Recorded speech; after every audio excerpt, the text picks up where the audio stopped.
Ladies and gentlemen, and everyone in between, welcome back to a totally inappropriate Stellaris tutorial. In this particular video, we're going to go over the right side of the screen, and then I'm going to take you to a much more complex right side of the screen. And here we have our Federation. Now, this is a brand new Federation, so it's relatively simple. We are level 1, we don't have a lot of experience points, and I will go into what a Federation is and does and how to manipulate it another day. Over here is where the galactic community will go once we actually have a Senate. And that will also be talked about another day. Now, at the top of our chart here are the planets that we have. They are divided up by sectors, and we have 2 in this situation. It is nice enough to tell you that the kink sector has 4 worlds, and the fetish sector has 5. It even shows you here what the worlds are, what type of world they are, and what state they are in. There's also these little symbols here, like this little red suitcase here, that lets us know that we have unemployed pops on this world. Single-clicking on any of these things will take you to the world, and it'll show you what the problem is. Now, on this screen, we have information about our world. And this little symbol right here shows us that we have unemployed pops. 1 unemployed pop, actually, in the center of the food chain. Now, you see this little silver triangle here? Well, if we go over here to our Jobs tab, we can see that the jobs are divided into 3 categories. Your bottom working class, your specialist middle class, and then your golden upper class. Bronze, silver, gold. And so, in this particular situation, a silver middle class worker, a specialist of some sort, is unemployed. Your population is all about upward mobility. If a lower class worker spots a position available at a higher class, they will happily take the promotion, go up there, and get the better job. If, however, the opposite occurs, and somebody is going to be demoted, well, it takes time before somebody is willing to admit that they're about to go from the ruling class to the middle class, or from the middle class to the lower class. This means, if somebody finds themselves unemployed at the middle class level, they will remain unemployed for a time while they wait to see if something middle class opens up for them. Eventually, they will accept their fate and move to the lower class, but that takes some time. Without modifiers, it will take about 5 years for a specialist population to demote itself to a worker. So here we have our unemployed pop, and it says that this specialist will be demoted to worker in 1,589 days. Now, if I go to this world over here, we have a similar problem. Some middle class position went away, and this guy got promoted, and there's no job. Now, sometimes that happens because of a gaming glitch where somebody gets promoted to the middle class, but there's not really a job for them. And sometimes it happens because a middle class worker from planet A immigrates to planet B, and when they show up, there's no jobs. Now, there is a way to fix this problem, but it requires us to resettle populations, something I don't have active yet. Now, over here at the IF Research Core, there are 2 middle-class specialist jobs that are open. If I was to take this guy here and send him over to that world, he would be suddenly able to work it. Now, it would be bad because that particular world is currently it is currently a tomb world, and he would not last long. But one of the things I saw over here is that we have a Praku worker over here who is in the silver jobs area. If this guy was moved over, He would have a job when he got there, and this population unit would no longer be unemployed. Now let me show you how that would work. Now naturally, I accidentally pushed my unpause button just long enough to screw up the entire thing. I now have, on this world, Praku that have already stepped into the position. So no matter what I do, I am going to have problems. But I am going to show you how this works anyway. So we go over here to our policies, and we go to the section Resettlement. From Resettlement, we go from Prohibited to Allowed.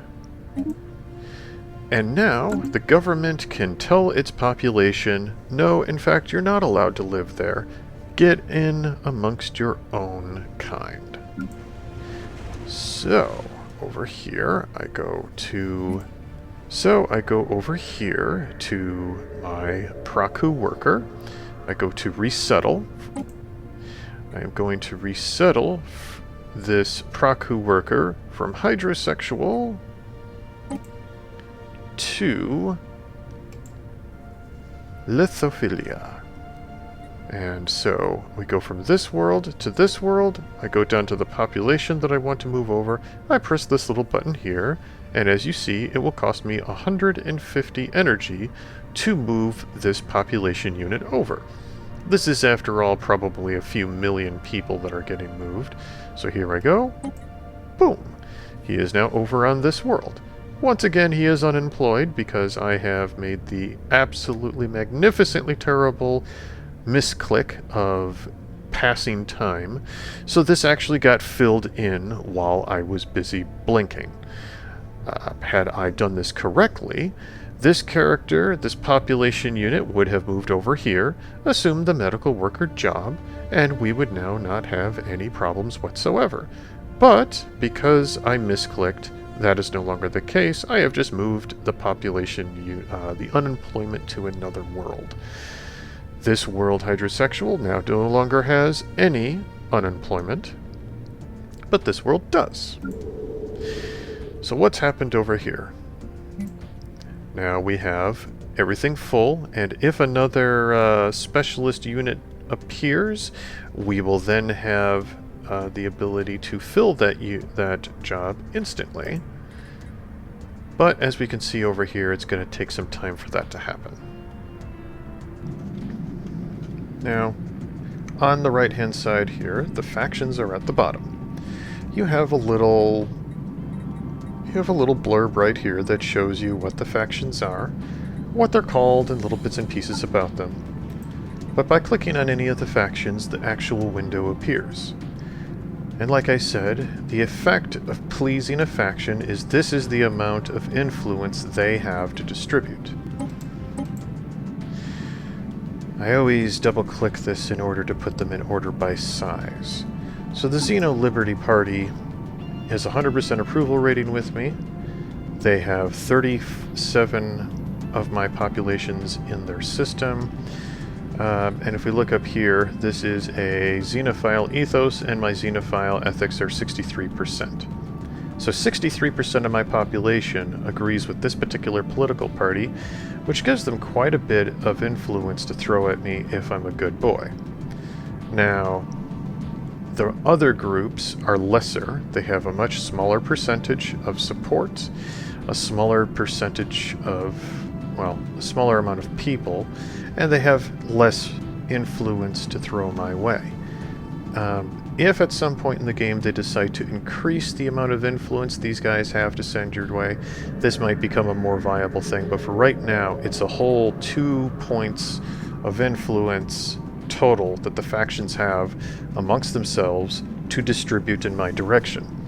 Therefore, it behooves me to make the Xeno Liberty Party happy and to keep Xenophile as my #1 ethic of choice for my population. There are little ways to move the population's opinions around, but this isn't so important that it can make or break you. It is simply a useful thing to have more of. Back up. Sectors, planets, shipyard. Shipyards and star bases. Now, all shipyards are star bases, but not all star bases are shipyards. When you look up here, there is this little 3 of 5 that I have that is my star base capacity. This is the amount of star bases I can have before they start costing me an arm and a leg. Unlike Empire Sprawl, if I go over my administrative capacity, it gets obnoxious. If I go over my starbase capacity, though, the penalty is much greater. I don't have exact numbers for you, but it does get out of control very quickly, and so it is best to stay under our starbase capacity. So right now I have 3 star bases. One of them is the Praku starbase over here. This is a starbase at a choke point. Its purpose is to prevent the Praku from stomping into our territory should they decide to attack.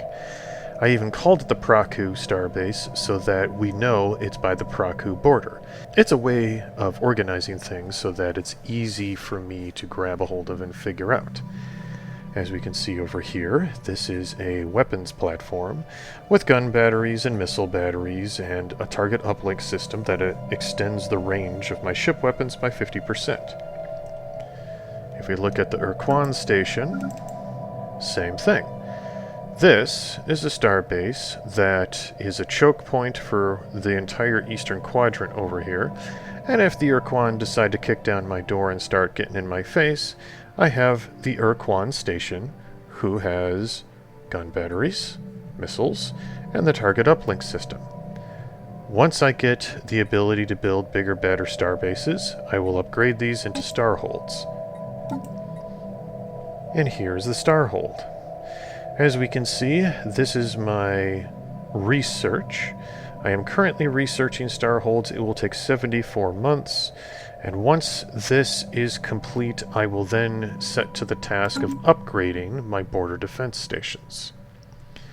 Now, shipyards. Shipyards are just that. They are star bases that happen to have the shipyard attached to it. Now, the shipyard, of course, allows me to build ships, and particularly large shipyards, larger star bases and stations will have multiple shipyards in it. 1, 2, 3, 4, 5, 6. You can have up to 6. And what that means is each one of these shipyards can build one ship at a time. So, if I max out the shipyards here, then this star base will be able to build 6 ships all at once. This means that an entire fleet can show up and reconstruct itself, or if you have something like a Corvette fleet, you can recover your Corvettes much more quickly. It is nice that we have our shipyards separate from our star bases. It makes the logistics a bit easier and lets you know when you need ships. Go to your shipyards and see which ones you have available. Next we have our military fleets. Right now, I have the 1 military fleet. Now, anytime I double-click on one of these, it'll take you to the item you were looking at. So, I have my military fleet here, the Masochists. Every single one of these things, you can click on the white text, and you can rename them. It is the same thing with shipyards. It's even the same thing with worlds. It's one of the really nice things about this game. You can rename pretty much anything. You can even do it with your individual ships. So if I click on this little magnifying glass down here, here's a ship called the Fortune's Favor. I can actually change it into something else. So this is called the Corvette Blackfish. So if I wanted to call it, say, the Black Mamba, boom, there we go. It is now the Black Mamba. Since these are individual corvettes, they have a very low life expectancy, so putting personal names on all of these is a little bit silly. Generally, where you start renaming individual ships is when you get to your battleships or your titans. After all, if you're going to only have 1 or 2 ships that blot out the sun, you might as well give them a cool name. Next category is civilian ships. Now, civilian ships, we have construction vessels. Don't forget, if I click the little camera with the lock on it, 1, 2. And there we are. That's kind of cool looking. It's like a door in there. So that is my construction vessel. This builds things. If I want my colony ship, it's over here.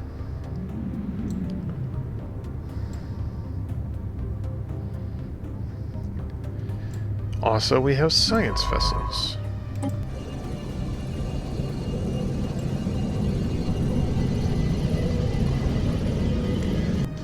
So these are the civilian ships. And then you have the factions, which you already talked about.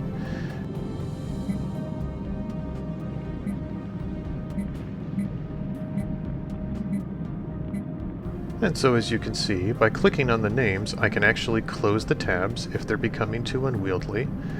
Or I can come here to this little cog right here. This right here allows us to change the order that things appear in. If I wanted my shipyards to be at the top, I would simply go over here, press the little up arrow, and now the shipyard is at the top. There is also an option here with sectors and planets. If you don't want your planets to be divided into sectors, you can turn those off and come here to just planets. Now we have just worlds. There's no idea what sector they're in. This is just a list of every planet in our empire, and while this may be preferable to some, I prefer the sectors.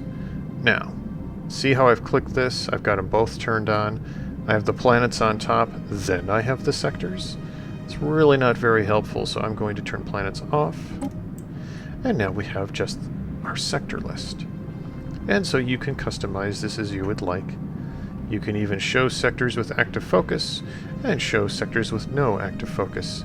I don't even remember what that means. I guess it's just something you'll have to fiddle with. Okay, so that is the right side of the screen.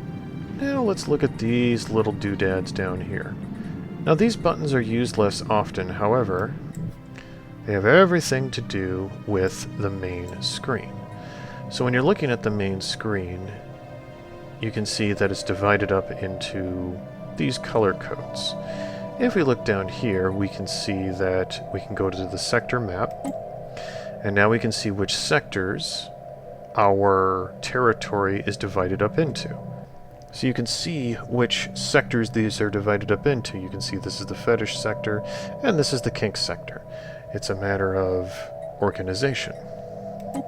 This is the hyperlanes map mode option. If I click on this, all the hyperlanes go away. I, however, think hyperlanes are important, so there it is. Union map mode. Now, when I do that, it puts my color back to its normal color.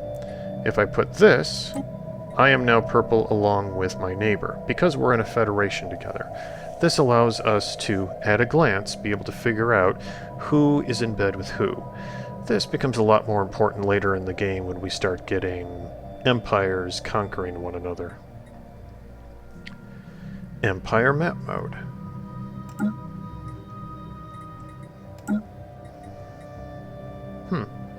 This appears to be our default. I'm sure there are reasons for that. Opinion map mode.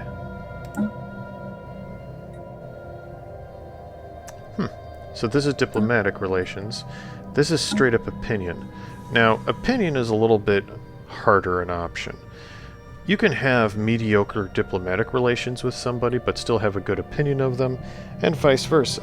You could have somebody you just met who you pour resources into so diplomatically they like you plenty, but they just met you and they're not sure how they feel overall.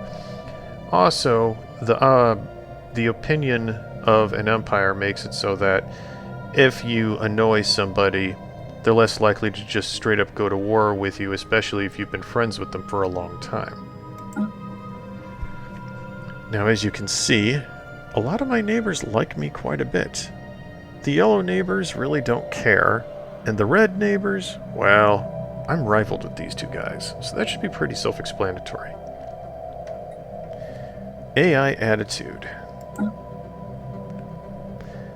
Empire borders will be colored based on the AI attitude towards the selected empire.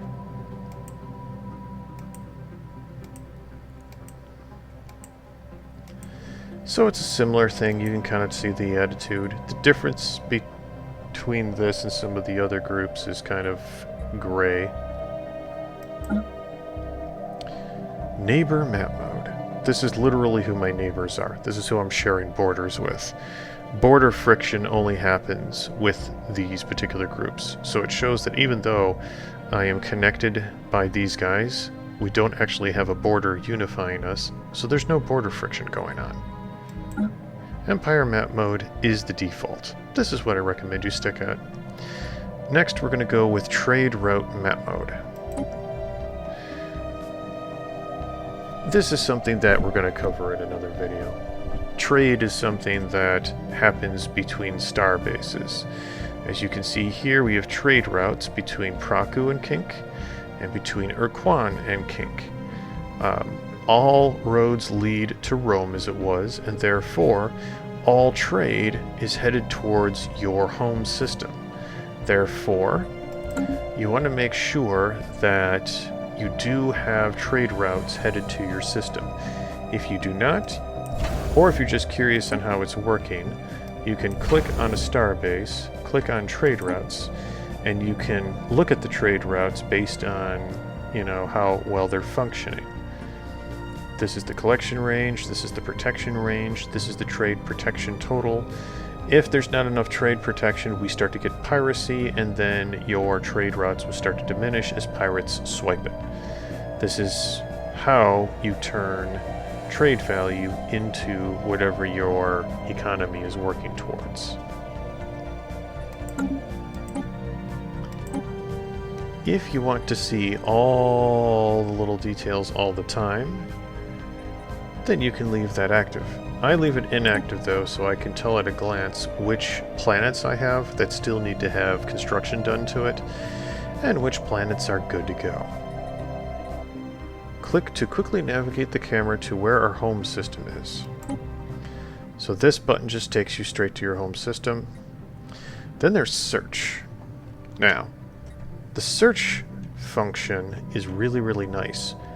You get a big block of text that pops up and it has the name of a world you've never heard of before. Click your search option and start to type it. As you can see, you don't even have to have it fully in there yet, and it'll tell you what it is you're looking for. And when you click on it, it centers on the world. So